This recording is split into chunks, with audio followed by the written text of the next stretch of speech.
नमस्कार दोस्तों, मैं रमाशंकर डिमरी तुलिका दर्शन में आपका स्वागत करता हूं। और आज हम जिस टॉपिक पर बात कर रहे हैं वो है कला विचार की। और ये जो टॉपिक लिया गया है ये लिया गया है यूपी टीजीटी का जो कला विषय का जो पेपर होने वाला है उसी के पाठ्यक्रम से ये लिया गया है। इससे पहले भी हमने कला बाजार और कला समालोचना पर अंक बनाए हैं, तो आप उनको भी देख सकते हैं। तो आज के अंक में हम बात करेंगे कला वैचारिकी पर कि कला वैचारिकी होती क्या है और इसमें किन किन पहलुओं पर चर्चा की जाती है और इस टॉपिक को किस प्रकार से आसान भाषा में समझा जा सकता है। तो अगर आप हमारे साथ में नए जुड़े हुए हैं तो हमारे चैनल को सब्सक्राइब करना ना भूलिएगा, क्योंकि इसी प्रकार के वीडियो हम आपके लिए लेके आते हैं। तो आज का ये अंक हम शुरू करते हैं जिसका टॉपिक है कला वैचारिकी। अब देखिए यहाँ पर कला वैचारिकी के अगर हम मुख्य पहलुओं की बात करें तो देखिए यहाँ पर कला का अर्थ, कला का उद्देश्य, कला की व्याख्या, ये तीन यहाँ पे इसके सब टॉपिक आ जाते हैं। इसी के साथ अगर हम कला वैचारिकी के विभिन्न सिद्धांतों की बात करें तो इसमें आधुनिकतावाद, उत्तर आधुनिकतावाद और मार्क्सवाद, इन तीन वादों के अंतर्गत हम कला वैचारिकी को समझने का प्रयत्न करेंगे। तो शुरू करते हैं हम आज का अंक। तो देखिए यहाँ पर कला वैचारिकी में कला का अर्थ क्या होता है। तो सबसे पहले ये समझना हमारे लिए आवश्यक हो जाता है कि कला वैचारिकी में कला का अर्थ उसके पारंपरिक रूप और भौतिकता से हटकर शुद्ध विचार या सिद्धांत में निहित होता है। अब यहाँ पर देखिए कि जिस प्रकार किसी भी कला को अगर हम समझते हैं तो हम उसके पारंपरिक रूप और भौतिकता से जुड़ जाते हैं। लेकिन यहाँ पर जब हम कला वैचारिकी की बात करते हैं तो यहाँ पर कला का अर्थ हो जाता है कि पारंपरिक रूप और भौतिकता से हटकर उसके विचार या सिद्धांत को खोजना। कि अगर हम कोई पेंटिंग देख रहे हैं या कोई स्कल्पचर देख रहे हैं तो भौतिक रूप से हमारे नेत्रों के सामने वो पेंटिंग दिखाई देती है या वो मूर्तिकला या वो वास्तुकला दिखाई देती है, लेकिन हमें उसके शुद्ध विचार को समझना होगा कि आखिर उसका निर्माण क्यों किया गया है। तो यहाँ पर आपको समझने वाली बात यह है कि आपको यहाँ पे फिलॉसफी के पॉइंट ऑफ व्यू से आर्टिफैक्ट्स को देखना होता है। कला वैचारिकी में कला का मूल्य कलात्मकता, शिल्प कौशल, सौंदर्य या अंतिम भौतिक वस्तु में नहीं है, बल्कि वह विचार या संकल्पना में है जो कलाकार व्यक्त करना चाहता है। तो देखिए यहाँ पर साफ साफ शब्दों में कहा भी जा रहा है कि उन विचारों और संकल्पनाओं को समझना जो कलाकार व्यक्त करना चाहता है, उसी के अर्थ में कला वैचारिकी में ये कला का अर्थ निकलता है। तो आप समझ चुके होंगे कि यहाँ पर कला वैचारिकी के अंतर्गत कला का अर्थ होता है विचारों को समझना जो कलाकार व्यक्त करना चाहता है। अब देखिए यहाँ पर अगर हम कला वैचारिकी के पॉइंट ऑफ व्यू से कला का उद्देश्य देखें तो कला वैचारिकी में कला का उद्देश्य किसी सुंदर वस्तु का निर्माण करना नहीं, बल्कि दर्शकों तक विचार, सिद्धांत या सैद्धांतिक प्रश्न पूछना है। अब देखिए यहाँ पर कहा क्या जा रहा है कि कला वैचारिकी के अंतर्गत जब भी किसी आर्टिफैक्ट्स की रचना की जाती है तो उसका उद्देश्य क्या होता है। उसका उद्देश्य कोई सुंदर वस्तु का निर्माण करना नहीं होता, बल्कि दर्शकों तक एक विचार यानी कि एक थॉट या कोई सिद्धांत है, कोई प्रिंसिपल है, वो पहुंचाना होता है, या फिर कुछ ऐसे विचार या ऐसे सिद्धांत दर्शक के मन में उद्वेलित करना कि दर्शक उस कलाकृति के संबंध में प्रश्न पूछे। इसी पॉइंट ऑफ व्यू से हम कला वैचारिकी को समझ पाते हैं। तो आप इस टॉपिक के माध्यम से ये समझेंगे कि जब भी हम किसी कलाकृति को देखते हैं तो हमारे मन मस्तिष्क पर कौन कौन से विचार उत्पन्न होते हैं और उन विचारों से हम उस कलाकृति को कितना समझ पाते हैं। अब देखिए यहाँ पर कला की व्याख्या को भी हम समझ लेते हैं, जो इसका तीसरा पॉइंट था। कला वैचारिकी में कला की व्याख्या को समझने के कई आयाम हैं कि हम कला को किस प्रकार से समझ सकते हैं या कला की किस प्रकार से हम व्याख्या कर सकते हैं कला वैचारिकी के दृष्टिकोण के अंतर्गत। तो देखिए यहाँ पर तीन जो आयाम है हमने उनको लिया है। पहला है विचार ही कला है, जिसकी हम बात कर रहे हैं बार बार कि कोई विचार उत्पन्न होता है, उसी के माध्यम से किसी भी कलाकृति का निर्माण किया जाता है। तो बहुत ही सिंपल सा है, विचार ही कला है।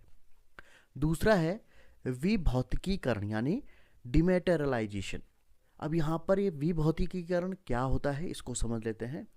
जैसा कि हम पारंपरिक कलाकृतियों को देखते हैं तो हमें या तो वो पेंटिंग के रूप में दिखाई देती है, मूर्तिकला के रूप में दिखाई देती है, हो सकता है कि ग्राफिक्स आर्ट के रूप में दिखाई दे, या फ्रेस्को म्यूरल्स के रूप में दिखाई दे, या फिर हम ये कह सकते हैं कि वो टेक्सटाइल आर्ट के माध्यम से हो सकती है, या फिर आर्किटेक्चर के माध्यम से हो सकती है। तो यहाँ पर आपने देखा होगा कि अलग अलग मीडियम में कलाकृतियों का निर्माण किया जा रहा है। लेकिन विभौतिकीकरण जो सिद्धांत है वो कहता है कि कला के लिए किसी भी माध्यम की आवश्यकता नहीं होनी चाहिए, यानी कि वो माध्यम से अलग कर देता है। और कला क्योंकि एक विचार होता है तो विचारों के लिए किसी भी मीडियम की आवश्यकता नहीं है। विचारों को आप अपने मन मस्तिष्क के माध्यम से समझने का प्रयास कीजिए। तो यहाँ पर माध्यमों की जो बाध्यता है उसको यहाँ पर नकारा जा रहा है। और इसका तीसरा आयाम है कला एक आलोचना है। अब देखिए यहाँ पर जैसे हमने अपने पिछले अंक में भी कहा था कि कला समालोचना वाली जो हमारी कड़ी थी, अगर आपने उसको देखा होगा तो वहाँ पर भी आप इसको समझ सकते हैं, कला एक आलोचना है। अब यहाँ पर आलोचना क्यों कहा गया है? क्योंकि कला के माध्यम से ही कोई भी कलाकार समाज की आलोचना या समालोचना प्रदर्शित करता है। इसलिए यहाँ पर कहा गया है कि कला एक आलोचना है। और कई बार दर्शकों के माध्यम से भी आलोचनाएं आती हैं, कई बार जो आलोचक होते हैं उनके माध्यम से भी आलोचनाएं आती हैं। तो कला के अंदर जितने भी विचार चल रहे हैं, हो सकता है विचार नेगेटिव हो सकता है विचार पॉजिटिव हो, तो विचारों की आलोचना हर देश काल परिस्थिति में होती रही है। इसीलिए यहाँ पर कला एक आलोचना कहा गया है। तो कला की व्याख्या अगर हम कला वैचारिकी के दृष्टिकोण से देखें तो इन तीन आयामों से हम कला व्याख्या को समझ सकते हैं। अब हम बात करते हैं कला वैचारिकी के विभिन्न सिद्धांतों की। तो देखिए यहाँ पर पहला जो सिद्धांत हमने लिया है, वैसे तो इसमें आधुनिकतावाद और उत्तर आधुनिकतावाद दो सिद्धांत यहाँ पर हमने आपको बताए हैं, लेकिन हम उनका जो एक ही मिला जुला रूप है उसको हम आप तक पहुँचाते हैं। वह है आधुनिकतावाद से उत्तर आधुनिकतावाद तक।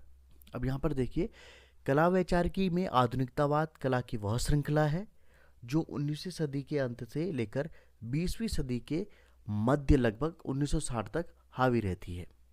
देखिए कला वैचारिकी में अगर हम देखते हैं तो आधुनिकतावाद जब शुरू हो जाता है, यानी कि 19वीं शताब्दी के अंत से और 20वीं सदी के मध्य तक, तो जितने भी आंदोलन पश्चिम जगत में चले कला के क्षेत्र में, चाहे वो आधुनिकतावाद हो, उत्तर आधुनिकतावाद हो, या फिर वो घनवाद हो, फाववाद हो, या फिर अव्यंजनावाद हो, भविष्यवाद हो, जितने भी वाद वहाँ पर चले हैं वो विचारों को लेकर के ही चले हैं। यानी कि कहीं से कोई विचार आया, उन्होंने जितनी भी एकेडमिक टेक्निक्स थी या परंपरागत जो चीज़ें चली आ रही थी उन चीज़ों का बहिष्कार किया। और कहीं ना कहीं जितने भी आंदोलन हुए हैं कला के क्षेत्र में, हर आंदोलन एक दूसरे से अलग हमें दिखाई देता है, क्योंकि कहीं ना कहीं हर आंदोलन में अलग अलग विचारों को लेकर के चला गया था। तो जो कला वैचारिकी का अगर हम देखें तो आधुनिकतावाद से उत्तर आधुनिकतावाद तक ये दिखाई देता है हमें, जिसका समय काल है 19वीं सदी के अंत से लेकर के 20वीं सदी के मध्य तक, लगभग 1960 तक ये जो कला वैचारिकी का फेज़ है, जिसको हम गोल्डन एरा कह सकते हैं, वो चलता है। हालांकि वर्तमान में भी अगर आप कला वैचारिकी को देखें तो कई सारे आपको ऐसे समालोचक आलोचक आपको दिखाई देंगे जो कि कला के क्षेत्र में अपनी अपनी जो आलोचनाएं हैं, समालोचनाएं हैं, वो आप तक पहुंचाते रहते हैं और कला के क्षेत्र में अपने अलग अलग कलाकारों के विचारों को प्रतिपादित होते हुए भी आपने देखा होगा।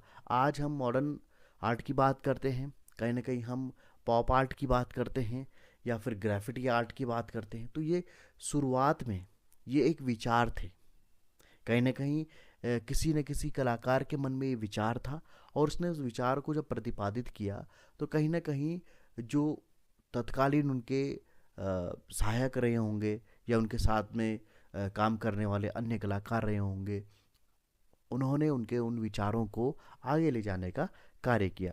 और आज भी हम देखते हैं कि बहुत सारे ऐसे विचार जो अभी तक नकार दिए गए थे, कहीं ना कहीं उनको धरातल पर लाने का प्रयास नहीं हो रहा था, तो उन विचारों को भी अब धरातल पर उतारने का प्रयास किया जा रहा है। तो ये आप जो कला वैचारिकी के जो सिद्धांत हैं आधुनिकतावाद से उत्तर आधुनिकतावाद वाला, इसको आप इस तरीके से समझ सकते हैं। कला वैचारिकी के जो अन्य सिद्धांत है उसमें हम मार्क्सवाद की बात करें, क्योंकि मार्क्सवाद काफ़ी प्रसिद्ध वाद रहा है। राजनीति विज्ञान के विद्यार्थियों को मार्क्सवाद अच्छे से समझ में आता होगा। और अगर हम कला के पॉइंट ऑफ व्यू से यानी कि कला के दृष्टिकोण से देखें तो कला वैचारिकी में मार्क्सवाद कहाँ पर अपना स्थान रखता है उसको भी हम समझ लेते हैं। देखिए, यहाँ पर कला वैचारिकी में मार्क्सवाद के अंतर्गत कला जब बाजार में बिकने लग जाए तो वह अलौकिक भौतिक वस्तु बन जाती है, तो वह एक पूंजीपति वस्तु बन जाती है। अब यहाँ पर क्या कहा जा रहा है मार्क्सवाद के अंतर्गत कला वैचारिकी में मार्क्सवाद के अंतर्गत कहा जा रहा है कि अगर कलाकृतियाँ बाजार में बिकने लग जाती हैं तो वो क्या बन जाती हैं, अलौकिक भौतिक वस्तु बन जाती हैं, जो कि पूंजीपति जो लोग हैं वो उसको खरीदते हैं। अब यहाँ पर आप इस चीज़ को समझिएगा कि मार्क्सवाद ये नहीं कहता कि कलाकृतियों को आप न बनाएं। मार्क्सवाद कहता है कि कलाकृतियों का निर्माण करना चाहिए, क्योंकि मार्क्सवाद सर्वहारा वर्ग का प्रतिनिधित्व करता है, यानी कि उस मजदूर वर्ग का प्रतिनिधित्व करता है जो किसी न किसी रूप में कार्य कर रहा है। और मार्क्सवाद पेंटर्स या आर्टिस्ट को भी एक मजदूर ही मानता है। और वो कहते हैं कि अगर कोई भी कलाकार किसी भी प्रकार की कलाकृति बनाता है और उसको फिर बाजार में बेचने जाता है तो जो पूंजीपति लोग होते हैं वो उसे खरीद लेते हैं, जिस प्रकार से वो एक भौतिक वस्तु बन जाती है और उससे उसकी सामाजिक और आलोचनात्मक कीमत कम हो जाती है। तो मार्क्सवाद ये कहते हैं कि जब भी कोई कलाकृति बनाई जाती है उसमें कलाकार अपना विचार प्रस्फुट करता है, विचारों को उतारता है, तो फिर वो एक व्यक्ति विशेष की पूंजी नहीं होनी चाहिए। यानी कि यहाँ पर कहा जा रहा है कि अगर कोई कलाकृति बनाई जाती है और बाजार में बिकती है तो कोई व्यक्ति जो होता है उसे खरीद लेता है और अपने घर की शोभा बनाता है, तो फिर वो जो विचार है जो उस कलाकृति में गढ़ा गया है वो विचार भी पूंजीपति की संपत्ति बन जाती है। मार्क्सवाद कहता है कि कलाकृतियों को म्यूजियम्स में या फिर जो प्रदर्शनियां है वहाँ पर प्रस्तुत करना चाहिए, जिससे कि समाज उस विचार को आत्मसात करे, ताकि सामाजिक जो अवधारणाएं हैं, समाज के लोग हैं, वो उन कलाकृतियों से कुछ न कुछ सीखें या फिर उन विचारों को वो समझें। इसीलिए यहाँ पर कहा गया है कि अगर कलाकृतियाँ बाजार में बिकती हैं तो उनकी सामाजिक और आलोचनात्मक कीमत कम हो जाती है। तो मार्क्सवाद के पॉइंट ऑफ व्यू से जो है विचारों को किसी भी एक व्यक्ति की संपत्ति नहीं होना चाहिए। तो इस प्रकार से हम कला वैचारिकी में मार्क्सवाद देख सकते हैं। और मार्क्सवाद कलाकृतियों को बेचने के पक्ष में नहीं है, वह चाहता है कि समाज उससे सीखे, समाज उस विचारों को आत्मसात करे। इसलिए कलाकृतियों को या तो म्यूजियम्स में होना चाहिए या फिर उनको एग्जीबिशंस में होना चाहिए, जहाँ से कि आम जो सर्वहारा वर्ग का व्यक्ति है वो उन विचारों को आत्मसात करे। आई होप ये जो चैप्टर था ये थोड़ा सा क्लिष्ट हो सकता है कि आप इसको ना समझे, इसलिए मैं आपसे कहूँगा कि आप इस चैप्टर को या इस वीडियो को 2-3 बार ध्यान से सुनिएगा, ध्यान से देखिएगा और आप इस कॉन्सेप्ट को अच्छे से समझ जाएंगे। तो आज के अंक में इतना ही था, क्योंकि कला वैचारिकी का जो टॉपिक है वो काफ़ी शॉर्ट में है, आपके पाठ्यक्रम में बहुत ही कम अवधि का है। इसके साथ ही कला बाजार और कला समालोचना को भी आप समझने का प्रयास कीजिएगा, क्योंकि यहाँ से आलोचनात्मक और तार्किक प्रश्न पूछे जाएंगे। आई होप आप आज के इस अंक को समझ चुके होंगे। तो अगर आप हमारे साथ में नए जुड़े हुए हैं तो हमारे चैनल को सब्सक्राइब करना ना भूलिएगा और बेल आइकन के नोटिफिकेशन को हमेशा ऑन रखिएगा, जिससे कि जब भी हम इस प्रकार का कोई अंक आपके लिए अपलोड करते हैं तो उसका नोटिफिकेशन आपको तुरंत मिल जाए और आप उस अंक से ज्ञान अर्जित कर सकें। तो आज के अंक में इतना ही, मिलते हैं अगले अंक में, तब तक के लिए दीजिए मुझे इजाज़त। नमस्कार।